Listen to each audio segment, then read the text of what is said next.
Oh, it's backwards. I pledge allegiance to the flag of the United States of America and to the republic for which it stands, one nation, under God, indivisible, with liberty and justice for all.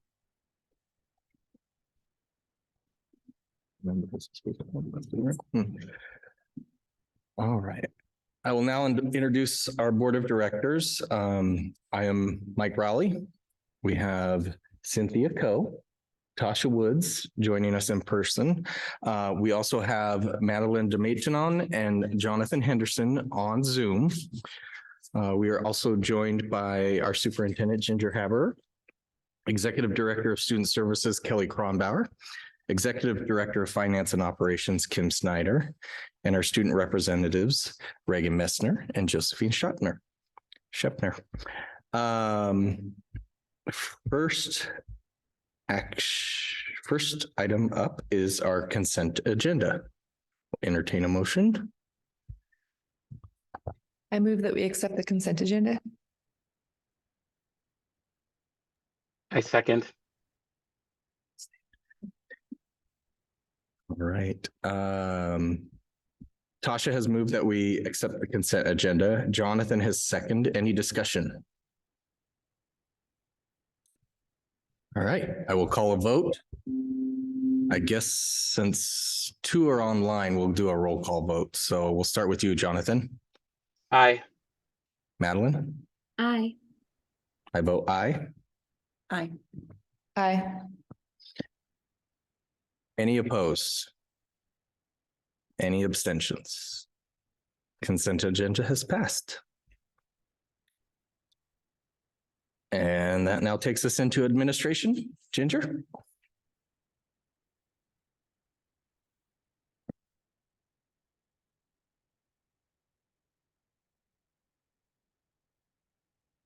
Zoom is being very sluggish right now. Leslie, I just sent you my PowerPoint and my email. It might be easier because it's just spinning. Oh, wait, there it goes. Hold on. If you make me a co-host, I got it now. I'm in. I can do it.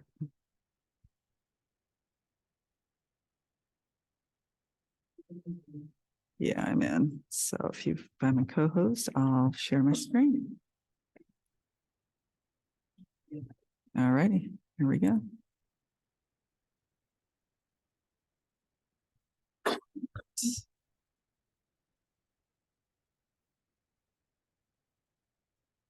So Bart, I just really am super excited to share the celebration of February 10th. Kevin Dwight and Cynthia Hilburn and myself and Tasha, we had a chance to drive to Olympia very early in the morning, and it was pretty snowy at the top, but we made it up and over the pass, and we just really had a great time. We met with several different legislators, and this is, of course, with Senator Wilson, and she, if you haven't met her yet, she is just amazing. Full of energy, very much a supporter of education. And we just had a really delightful conversation with her. And I'm just so thankful and just really appreciate all of the legislators who made time for us. And the person in the middle is Melissa Gomboski, and she is our lobbyist that we help support through, and most of the, if not all of the school districts and ESD 105 help support a lobbyist. She's there 12 months a year, knows all of them very well. And it was really nice because they had all of the meetings set up for us and were able to take us from one meeting to another. So that was really awesome. And these are the folks that here we go.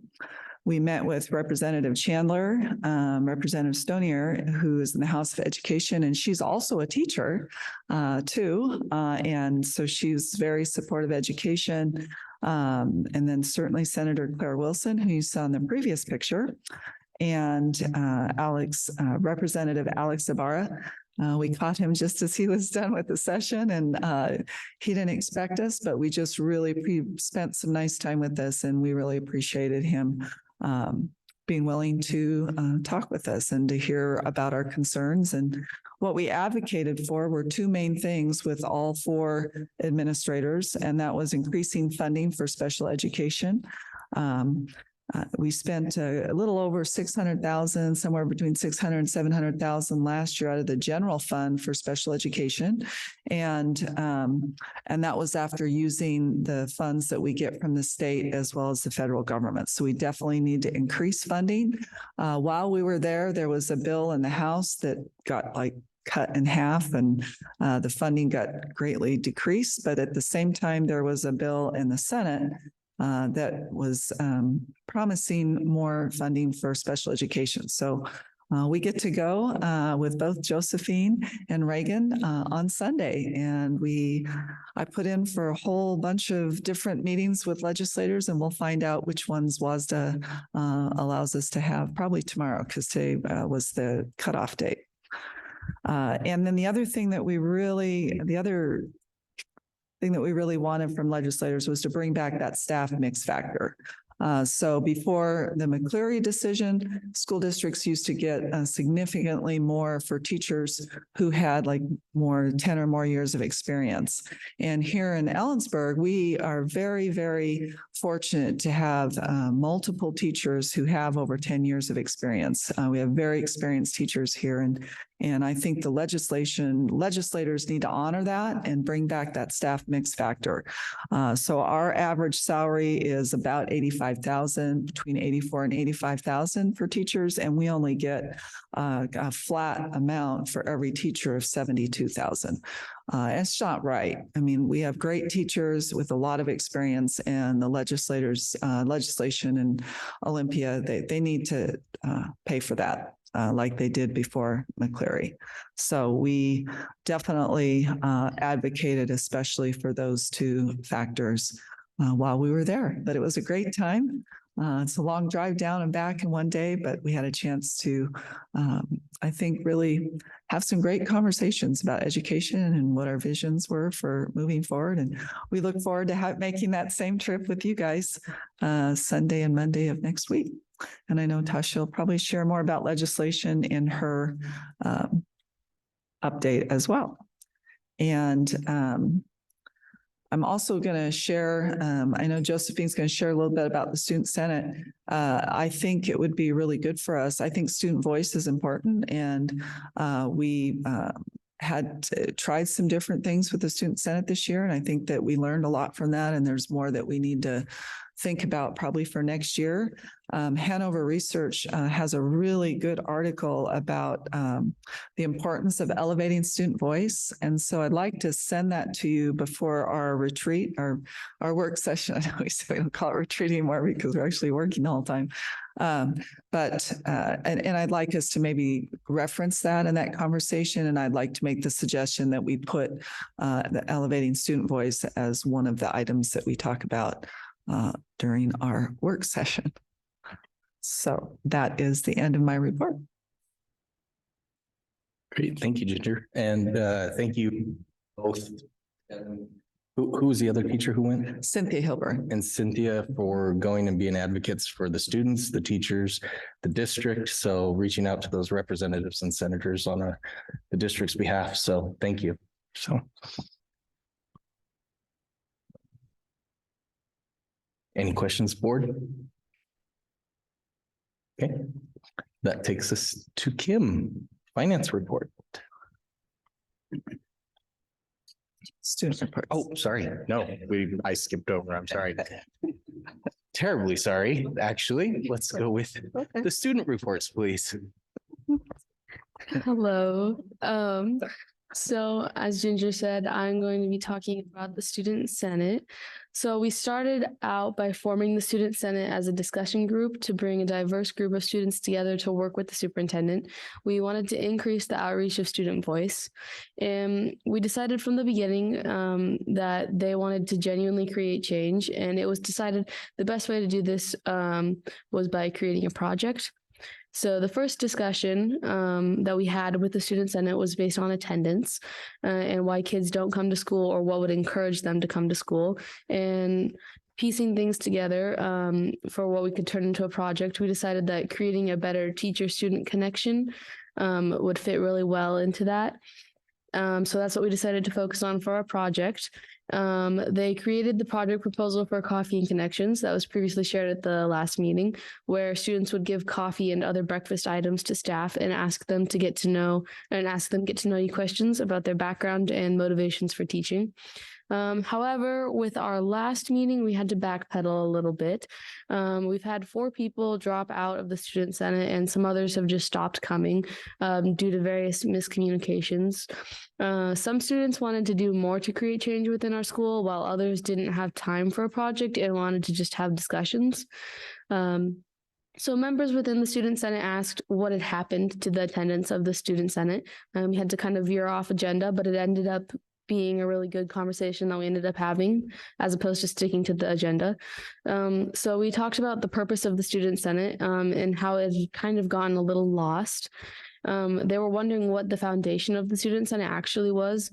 So how could more people get involved in the Student Senate, and how can they actually do stuff to create the change they want to see in our school? What changes could be made to the Student Senate itself to make it function better moving forward? How can a diverse group of members best be included or chosen? And how can we make the Student Senate feel like a group that belongs within our school district? Many staff, admin, and students don't know about the Student Senate and what our goals or purposes are within the school. So it was decided that while previously being defined as an advisory group working with the superintendent to bring out student voice, more structure was needed. They would like to create more of a framework for the Senate that defines where it stands within the school and gets them more involved with the with the student body and staff. So it was decided that to fix this, we could shift our project and create it into something that would help with that problem moving forward. So, and now the Student Senate would like to reach out to staff and ask them what their vision for ESD is in the coming future. They would also like to create their own vision board. This vision board could include how they see the role of the Student Senate moving forward, and it could also include the students' perspective of their future vision for ESD.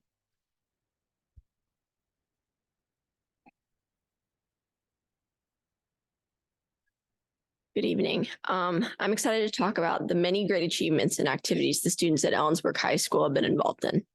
First, I would like to congratulate our very own Francisco Ayla for winning the WIA State Wrestling Championship this past weekend in the 152 weight class, along with the 9 other wrestlers from Ellensburg who also participated in the WIA State Championships, many whom placed highly in the event.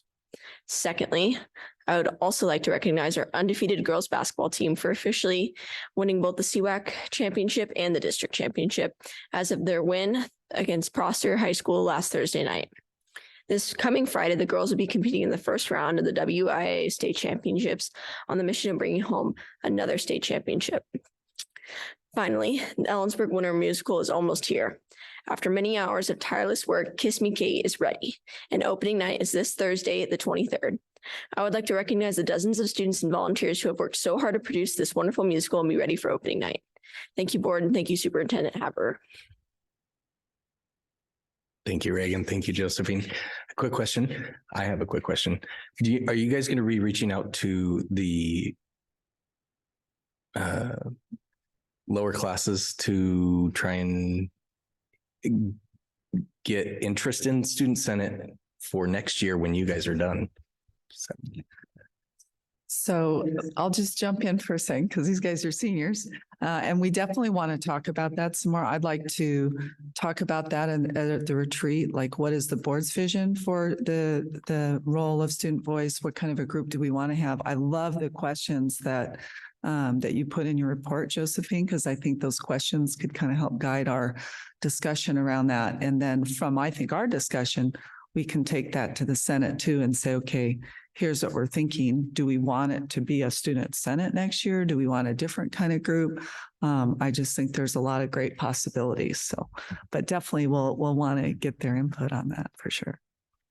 Yeah, so one of the things that got brought up too is the fact that we're all seniors and we're trying to create change, but we're not going to be here next year. So we have one junior in the Student Center right now. We definitely talked about getting a more diverse group of grades in, because also the underclassmen deserve their voice to be heard and they deserve to create change. And that way they can actually be there to kind of see the change that they're creating. And that's part of where we want to advertise it out and create that vision board to the student body. So it's something that more students are aware of in a position that they could help out with. Thank you. And I noticed I jumped over something else, so. Board, any other questions or any discussion? That will now take us into business, and we will start with the bond project update. So I see that Damon is on Zoom with us and he will give us an update on Mount Stewart, Ida, and Lincoln. Yeah, can you hear me okay? Yes, we sure can. Thanks. Okay, perfect. Thank you. Good evening, board. Thank you for this opportunity to give you an update tonight on the bond program. It'll be a pretty quick update. So last time we met and talked, we had just received the permanent C of O for Mount Stewart, and I was hoping to have good news for you. I almost had one today for Lincoln. I was in contact with the building official today, and he basically said there was one more box to check, and he was trying to get Public Works to check off on that prior to close of business today. Didn't know if he was going to be able to make it. He said if he didn't get it today, it'd be first thing in the morning. So I'll definitely forward that over as soon as I receive it. We were able to complete our one last remaining item yesterday that the fire marshal had required for the C of O on Lincoln Elementary. So we are in the final stages of that project as well. And as well are we in the final stages of Ida as well. The one last item on that, the easement, that easement got drafted and has been submitted to the city. And so we will wait to see if they have any comments or need any alterations, or if they accept it as is.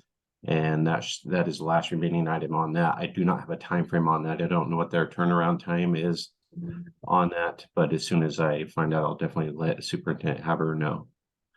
And I'd be happy to answer any questions. So Damon, the information that I got from you, at least what my understanding was that we had submitted the easement information to the city. I think the email said February 8th, and then you followed up again, I think this week with Paul to see if we could get that feedback, and that it wasn't a requirement to have their feedback. So we discussed this morning that, you know, it might be good just to go ahead and put it in, since we've been waiting, and we gave folks a chance to give that feedback. So we went ahead and submitted it. So now we're just kind of waiting on it getting signed from the city manager, and I'll follow up. I'm going to see Heidi this week at a meeting, so I can follow up with her then. Yeah, that is correct. And I should just clarify, when it was an official submission to the city. What we like to do is typically to unofficially submit these and work behind the scenes to see if there's any changes to eliminate any back and forth and time delays once it's officially submitted. The folks over at the city, they're busy as well. They don't always have time to try to preview those. So we sent it over, gave them a little bit of time if they wanted to respond. We didn't hear anything back, so then we just went ahead and moved forward with the official submission.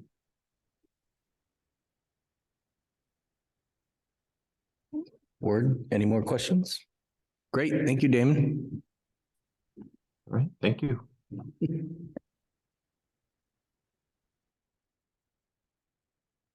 All right, now it's Kim's turn with the finance report.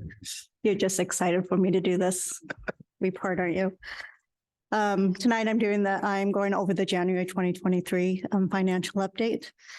And so with the general fund, we're at 39.26% of our expenditures and 34.19% of our revenues coming in. The projected budget amount for 5 months of operations should be around 41.6%. So we're right in there. In January 2022, the expenditures came in around 37% and revenue came in around 35%. So we're a little bit more in our expenditures. about the same in revenue at this point, as far as percentages. The unassigned fund balance equates to approximately 5% after concerning fund balance restrictions and assignments, which is our primary indicator of a district financial status. So it has dropped, as you guys can see that it's dropping.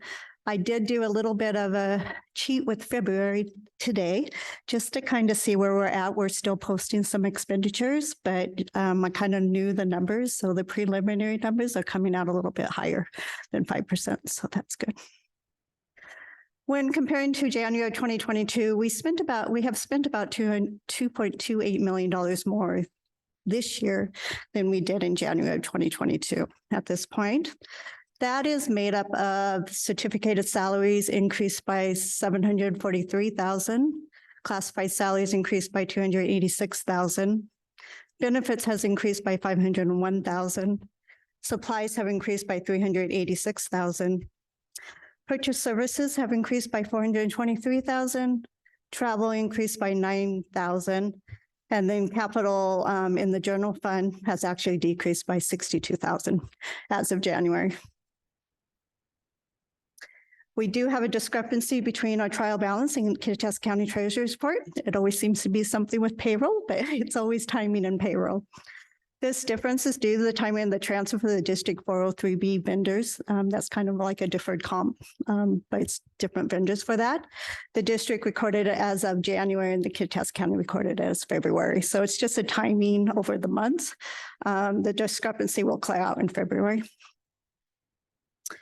Capital projects, fund revenues came in at 18.17% of budget and expenditures came in at 16.31%. The fund balance is at $2.26 million, which consists of state match, our tech levy, our capital tech levy money, and assigned fund to support other capital projects. There were no discrepancies between Kittitas County Treasurers and our trial balance for capital projects.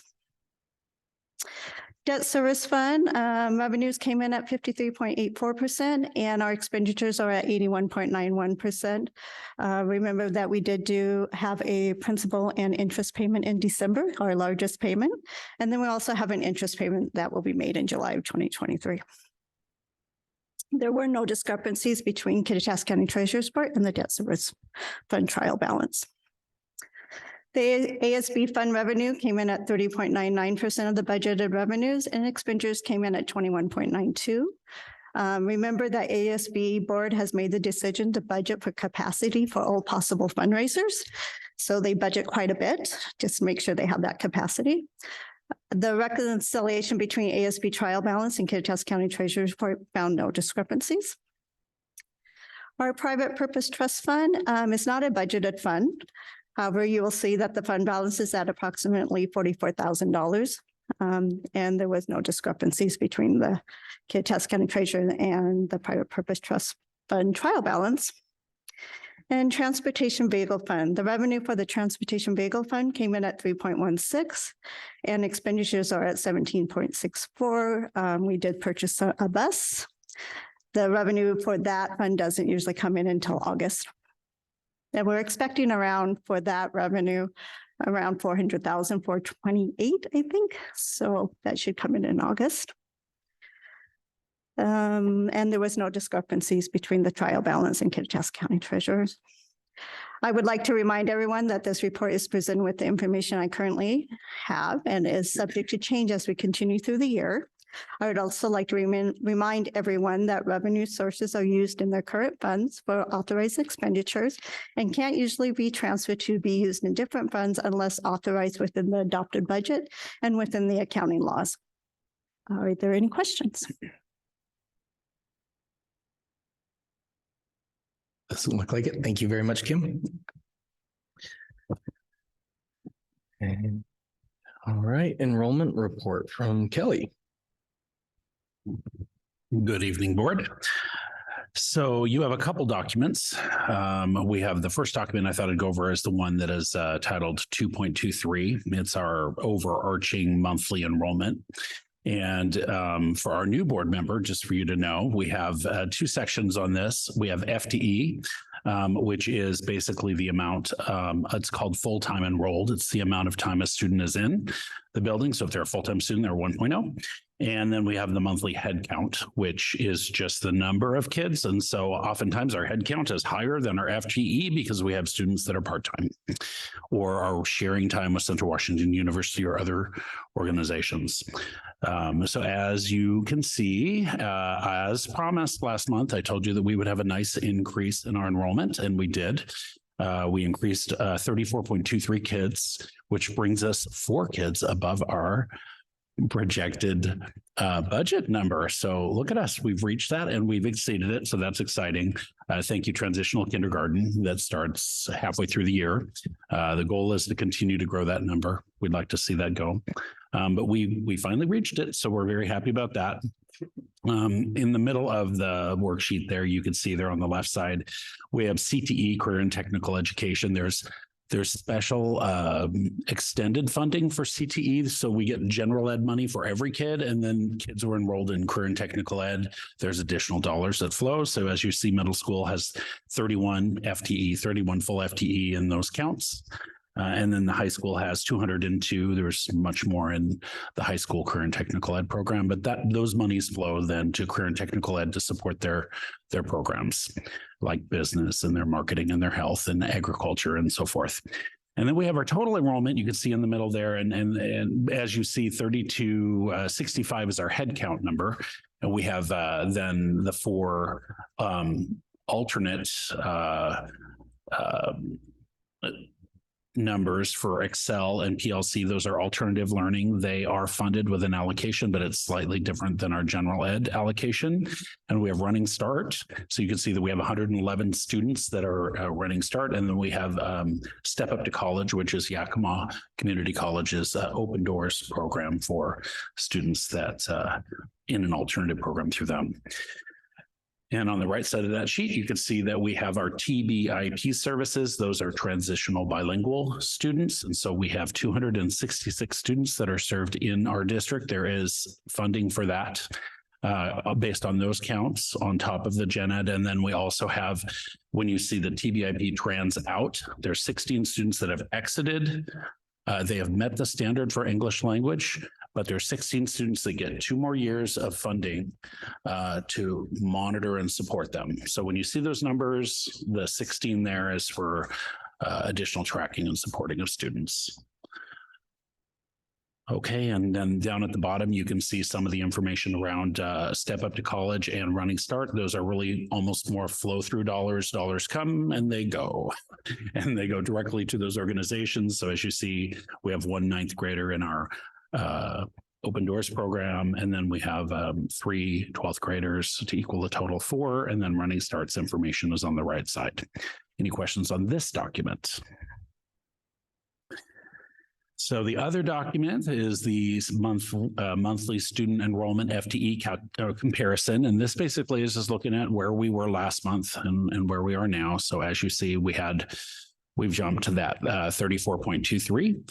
We've had then an increase, pretty nice, significant increase to our full-time enrollment. And then you can also look across to see, our overarching numbers starting from September all the way through February with the overall increase, decrease in percentage in relationship to our budgeted number, which we budgeted 3,142, and we're currently at 3,146.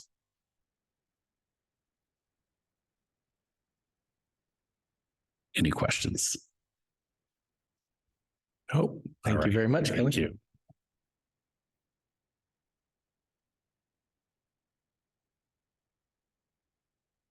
All right, next takes us to the budget reallocation reduction process update.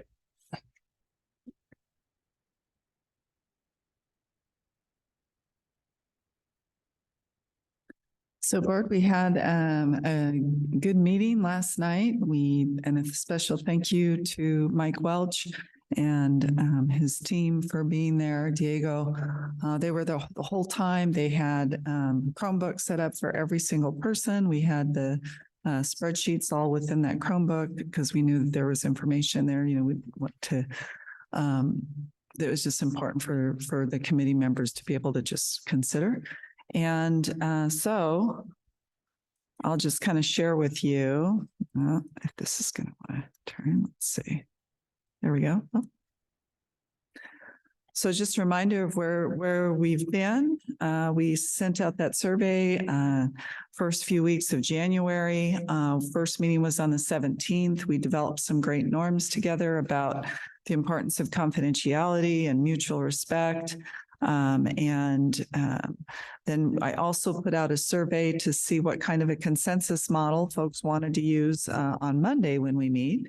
And they overwhelming, well, it was about, I want to say about 75%, almost 80% of the people that finished the survey said that they preferred the consensus where you had at least 75% of the people within a group. And if you didn't get 75%, you had to keep, talking with each other to get there. Otherwise, you didn't have consensus. So that'll be the model that we use on Monday. And as you know, and thank you to Madeline and Mike and Tasha, we only had 2 board members at a time when we were in the whole group. Just kind of did an overview. And then Mike joined we had 2 different groups then that split off, and then Mike joined the ESD staff meeting group or staff group, where we just had staff members who were going in and filling out the impacts on the different budget items for review. And then we had the group with the student-centered learning group that did the same. And we had like over 500 entries as a result of that. I mean, people really worked hard on the impacts and just really appreciate every single person that came to that meeting. They really put their heart into it. And for every item, I was just starting to look at it today, there's multiple impacts that were put in, which I think just really gives us an appreciation for what we have budgeted for and what we do spend our resources on, and especially just the importance of every single staffing position that we were looking at. So I want to say we got maybe 10 to 20 additional proposals to look at. So we'll look at those tomorrow, and then I'll share that spreadsheet with Mike and Madeline, since you were part of that first group, to look at the 4 principles. We'll kind of color code where we think they should go. You can give us your feedback, and I'll send those to there are 2 folks from ESD 105 that joined us, and have them take a look at it so that we'll be ready to go with that final budget item under review list with the impacts. We'll have that ready to go on Monday. And so then we moved our dates up. So Monday, February 27th is when we'll meet in the library, and we'll put people again in groups of 5 that will be very diverse. We'll try to have a staff member, community member, parent, teacher, an admin, as much as we can, kind of spread it out so that we can really have some rich dialogue. That's the purpose of the smaller groups, is to have a rich dialogue around the budget items and the impacts that were listed. And then after folks have a chance, they'll try to identify as many items as they can. We said at least 3, but if they get more than that, that's great. But they have to come to consensus within that group of 5 at 75%. So they can maybe have one person, and we are using the consensus gradient where, there's green on this side and there's more like red and orange on this side, and people can kind of say where they're at. If they're more in the red and the orange area, then we're saying that they aren't really in full agreement with that they have consensus. And we'll follow the process that we've explained every time. Then each group will put their top items on a chart, and we'll put the charts up. Folks will be given the sticky dots. They'll have a chance to put their dots on at least we want them to at least put them on, some different ones. They can't put them all on one. We're still figuring out what that guideline will be. And then we also said then at the end, whichever items have some of the most dots, we'll put them on a new chart and put people back in their small groups, have a chance for them to talk about the items that were chosen from the dot exercise and see if they can come to consensus in their smaller groups. And if we can't have consensus across the groups, then Mike's getting us set up to have like a little Mentimeter where we'll just have people individually go in and say where they're at with things, just so that we can land the plane a little bit sooner with getting some things from the budget item under review list to the final list of recommendations. And just a reminder, board, this whole process was really just to engage our community and to do some brainstorming. And it was great because of the first wave of suggestions that came in, we were able to identify some efficiencies to the tune of about 372,000. So now, we don't have to necessarily do the whole million. We're looking at close to maybe, 500, about between 500,000 and 600,000 on Monday. So that's good news. And it was a result of us all coming together and really going through this process and putting forward those suggestions. And I'm confident, that on that Monday, we'll be able to get pretty close to that $500, $600 mark. And just a reminder too, when the goal is on April 12th is our first board meeting, we'll ask committee members to make the recommendation, and the board can choose to pick one or two of the recommendations and say, okay, we maybe agree with $200,000, these two items. But Ginger, we want you to look at take a closer look at these ones and go back, talk with your teams and come back with us with the new recommendation. Or you might look at all of them and say, yep, these look good. So again, these are just suggestions. The board's not locked into anything. They're just a recommendation, but great feedback from people. So I just think it's been a rich and good process as far as getting multiple voices in the process. Any questions about the budget review process?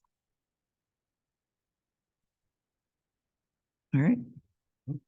Nope. So thank you, Ginger. All right. That takes us on to policies. And the first one up is second reading of policy 3230. Yes, and if you hit the red line on that, it is a policy that we looked at before and it's up for recommendation. And you can hit the red line, you can see there's just some wording there that they changed on it.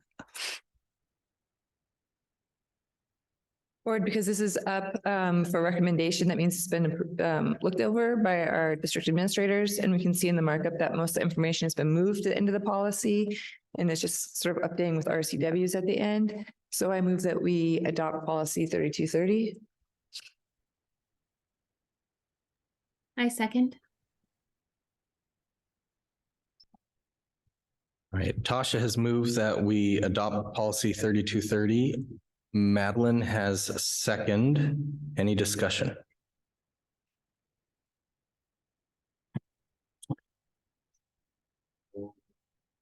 We will go with a roll call vote again. In favor, Jonathan? Aye. Madeline? Aye. I vote aye. Aye. Aye. Any opposed? Any abstentions? That is policy 3230 passes. All right, next up is the second reading of policy 5004, infection control program. And again, board, this is a policy that we looked at last time and basically just adds a few additional pieces to it, and we're recommending it for adoption. I move to accept policy 5004. I second. Cynthia's moved that we adopt policy 5004. Madeline has second. Any discussion? I would just like to clarify one thing. This is not changing any requirements or anything to the existing immunization records and things like that. Not that I'm aware of. And as far, I did send the inquiry that we got to the board to Dr. Larson, and he said nothing has been decided from the DOH yet. There's been no decisions around the addition of any added vaccines at this point. Great. Thank you, Ginger. We'll call a roll call vote for this one. Jonathan, Aye. Madeline, Aye. I vote aye. Aye. Aye. Any opposed? Any abstentions? Policy 5004 passes. Board, the next one is 5410, and if you click on it, it's the addition of Juneteenth to the holiday for our holidays within our policy, and it's a first reading. Board, any discussion? All right, thank you, Ginger.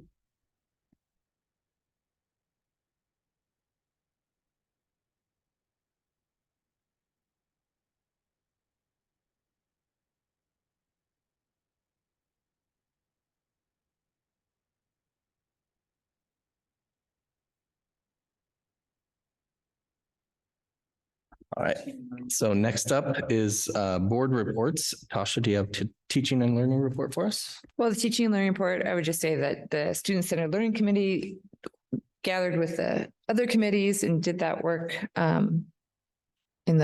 were in the Morgan Library.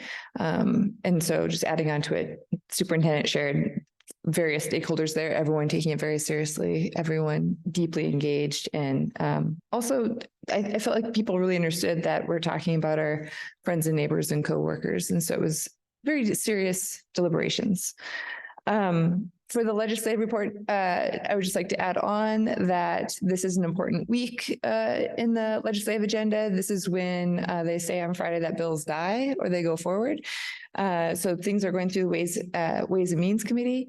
It was great to be able to go over to Olympia with that group and to speak to the legislators, and all of the legislators really listened to us and are willing to come and visit. And so we're going to follow up with people coming to visit. And so just encourage everyone to know your legislators, send them emails, get them in the loop, because things are moving. It was really disappointing. You could feel it when we were there about how a procedural thing had happened in the House, and it had really limited the special education bill that people were really proud of and had been working hard on. And the next morning, they were all sort of in a daze as to what was going on. And yes, we're putting our support behind the Senate bill that is still there, but the problem with the Senate bill is it still caps special ed funding. And so when you are morally and legally responsible for serving students, it's interesting that you can have a cap on how you can serve students. And to be clear, it's not that we're capping the number of students served, we're capping the dollars to the students, not the students being served. But there are important pieces moving forward. It is an important session in this Friday. Really will set the tone for the rest of the session. And so Sunday, with our amazing student board reps who get to go into Governor Inslee's office. So you'll have to tell me all about it because we don't get to go. It will be 2 good days. And as you know, board legislation ties directly to how well we're able to have teaching and learning right in the classroom. They really go hand in hand. Thank you, Tasha. Any questions for Tasha? All right. I do not have a board chair report tonight. So Leslie, that will take us into public comment. You will get us set up for that. Okay.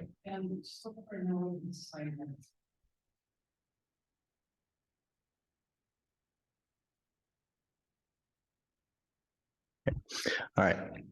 So the board will allot up to 30 minutes as a total time allotted for public comment this evening, and each speaker will have up to 3 minutes of time. The board is not obligated to provide additional public comment time to accommodate everyone in attendance or on Zoom. The board is not obligated to respond to questions or challenges made during public comment period, and the board's silence will not signal agreement or endorsement of any speaker's remarks. In my capacity as board president, I may terminate an individual's remarks when the allotted time has passed. I may also interrupt or terminate any speaker who is making uncivil comments. Uncivil comments include, but are not limited to, obscene comments, comments that are defamatory toward another person, or comments that are unwarranted invasion of privacy. The board reserves the right to have anyone removed who refuses to adhere to the rules and creates a material and substantial disruption of the meeting. Personnel matters are generally private and administrative in nature. Constructive criticism can be helpful at the same time.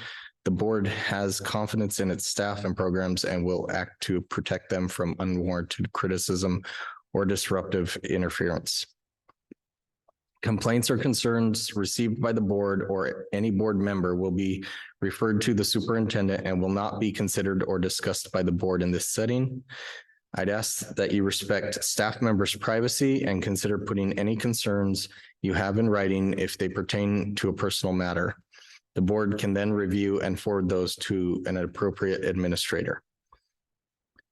All right, Leslie, let's see. Leslie, are we ready for public comment? You're ready, but no one has signed up. Okay, individuals in person wishing to be heard by the board need to be signed up to speak, and those on Zoom need to add their names to the document in the Zoom chat box. If you are unable to do this, individuals may also be recognized within Zoom by using the icon or emoji to show you are raising your hand for public comment.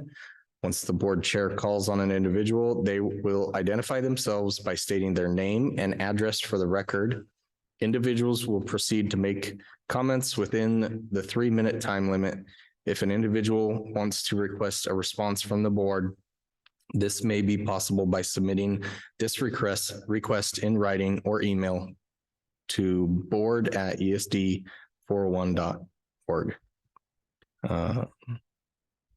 So if you are wishing to make public comment on Zoom, since no one is here, please raise your hand.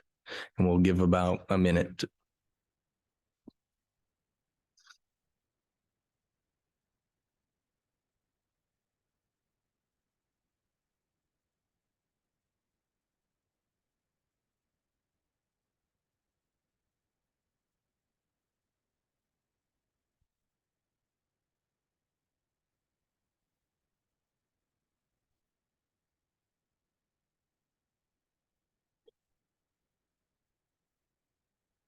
All right, thank you. I will close public comment for tonight. That takes us on to new business, proposed items for future consideration.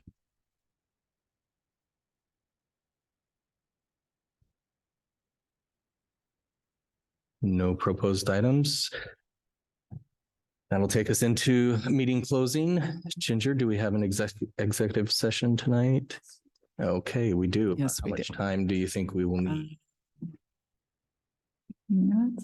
About 15 minutes. Okay, so we will move into executive us session and be back. Long. Controls, about 5 after 7. 3 after 7. 5 after 7. So we will return at 7:05. And Madeline and Jonathan, I sent you a Zoom link in your email. Okay.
And the executive session, just to be clear, was for legal matters.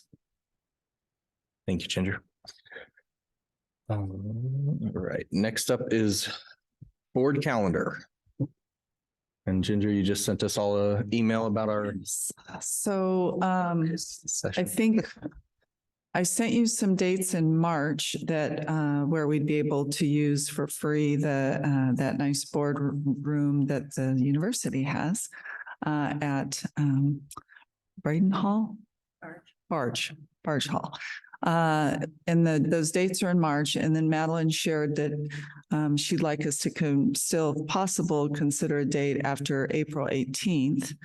So I'm going to leave it to you guys to say where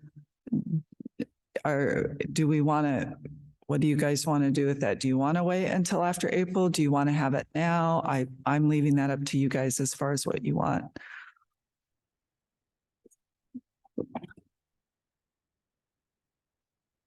I think since you sent us that email, we'll see if we can't come up with a date between Are we now and good? then. And then if not, then yeah, we can. So are we saying that we're all good with the April, after April? Because I had talked to some folks before and some people felt like they still want to meet before. So that's why I'm sharing that out. I think if we're doing it as a whole board, we need to be able to all be there. Mhm. So do you want to start looking for dates after April 18th? Yeah. Okay. That's what we'll do. And if we may need to call a special session if we need to. But if we don't, we won't. Yeah, considering that work session is pretty much an all-day thing almost. So, yeah. All right, thank you. Anything else for board calendar? Clarification and next steps? Leslie, we have signing of documents because we have warrants and all that stuff. Okay. That takes us to adjournment.